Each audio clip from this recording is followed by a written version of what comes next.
খুব কাছ থেকে দেখাই।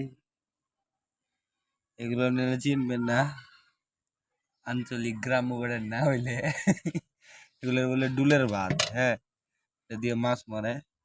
এগুলো চিনেন মনে হয় অবশ্যই। অপারেশন করে সবাই রে, আমার অলরেডি শুরু করছে। আর এই লোকটা হচ্ছে সেই শিকারি যে এগুলো গাছ থেকে বাইরে নিয়েছে। অঙ্গ দেখি কি করাইছে রে, হাতটা দেখি। বাবারি বাবারি কামড়ে। এটা দিয়ে আমরা মাছ মারতে যাই। আজকে মাছ ধরার দ্বিতীয় পর্বে নামতেছি ভিন্ন উপায়ে থাকি। আমরা আমাদের নদী পার হয়ে মূল নদীতে যাব, যাতে মাছ নাই। আমার চেষ্টা করতেছে এই যে শিকারি করে প্রস্তুত। আজকে আমরা আমাদের তৃতীয় পদ্ধতিতে, হুক পদ্ধতি বড়শি পদ্ধতিতে মাছ মারতে নামতেছি।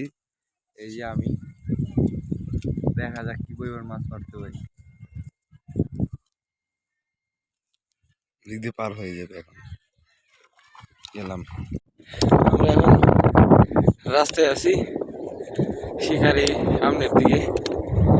গন্তব্য হচ্ছে ওই হাওর, হাওরের মাঝখান দিয়ে গেছে একটা নদী, ওই নদীতে। হ্যাঁ, এখন আরো 10-15 মিনিটের রাস্তা। অলরেডি অনেকক্ষণ হাঁটছি।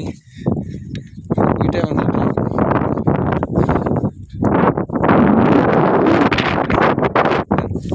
কত খারাপ নাম তো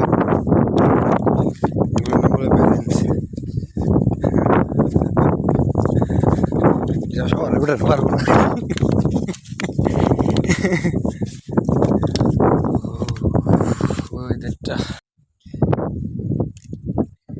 ওখান দিয়ে বার হইতেছি।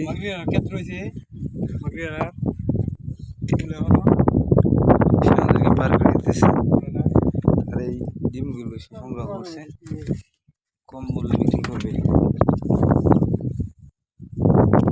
আমার কঠিনের শট দিয়ে আমি একটা মাছ তুলছি। দুধের যেতে বড় শিকারি আমি হয়ে গেছি নিজের। এখন এই যে মাছটা ধরলাম কাছে আস,